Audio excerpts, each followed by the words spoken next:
Veronica, there's lots to unpack here, but let's first start with that inflation print, because yes, the collapse of SVB is something that's taken a lot of the headlines over. But when it comes to inflation, there is some improvement, but prices, they're still up 6% from where they were a year ago. What was your big takeaway from this morning's report? Yeah, definitely. I think we are still seeing a lot of stickiness to inflation here. Of course, the headline number, which includes everything, food, energy, shelter, goods, that was about as expected, a 0.4% month on month. But really, we're looking at, excluding some of these volatile components like food and energy, what did core CPI do? And that was a little bit stronger than consensus. That was a 0.5% month on month.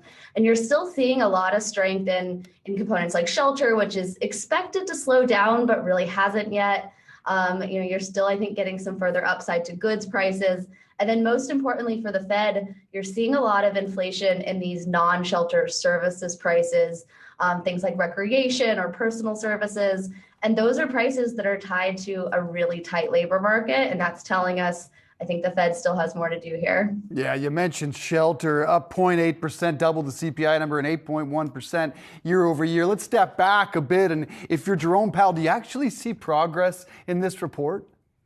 Yeah, I mean, really not a lot of signs of that yet. I think a component like shelter, that's going to be sensitive to trends in the housing market. And we've heard Powell talk about how we're expecting shelter to come down. And that's true. We have seen home prices already slowing. We've seen new rents already slowing, but you're really not seeing it yet. And you're still seeing all the strength in all the other components. Through the second half of last year, we had some softer goods prices, but even those components are maybe starting to pick up again. Not necessarily in this report, but we should have picking up used car prices in the next couple months, and then those other services that are still very strong. Not a lot of progress here. So, Veronica, you're making the case that the Fed still has more work to do. What do you think should be on the table in terms of a rate hike, the size of it, if you do think it's necessary at next week's meeting? Yeah, so we're expecting a 25 basis point hike next week. Now, back a week ago, we would have seen certainly risks of a 50. We even, temporarily changed our call to a 50. Of course, we've had a lot of financial stability concerns now, very volatile markets over the last week. So a 25, maybe seems, most likely, of course, for next week. But this is still, I think, a Fed that needs to raise rates more to weigh on inflation. I wouldn't rule out a 50, maybe not next week, but, especially as we're getting further, if some of this volatility has calmed down, we still think that policy rates are getting to 5.5 to 5.75. And some of those hikes, could be larger if this volatility dies down. Of course, we're still continuing to digest everything that happened in the aftermath of Silicon Valley Bank. How do you think that factors in to where the Fed will or ought to go?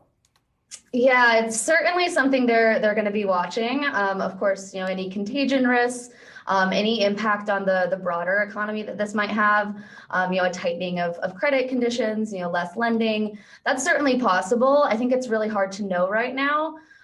We, of course, did have a really substantial policy response over the weekend from the FDIC and the Fed. And I think, for right now, at least, the Fed is probably looking at this and saying, well, we have some tools to deal with financial stability, and we've used those already. We still have a price problem. We still have an inflation problem. And we only have one tool to deal with that, and that's raising interest rates. Veronica, do you see any, though, risk, the spillover effects to the U.S. economy when it comes to the fallout from SVB? Because, yes, we are seeing regional banks trend higher today, but so many of those names were hit pretty hard over the last couple of trading days. Yeah, it's definitely possible, especially maybe some of these smaller banks that tightening their lending standards. I think for the most part, the contagion risk is lower than than maybe the market pricing is suggesting. We've had a pretty substantial moves over the last couple of days. I don't think it's so clear yet, how this will feed into the broader economy, especially because relative to what we would have thought 6 months ago, we're still running a really strong economy. We're still running 300K job growth. We're stronger than we would have thought. And maybe if there is some tightening of credit, lending standards because of this, then that maybe helps the Fed, tighten conditions a bit. They wouldn't want that to happen too quickly, of course. And that's the risk that we're watching out for. But for right now, this is still a really strong economy, just like what Powell was pointing to a week ago in testimony in Congress. And Veronica, before we go, your terminal rate, what is it? And what's your base case on a recession? Yeah, so we've got a terminal policy rate of 5.5 to 5.75 range, getting there by the July meeting in 25 basis point steps.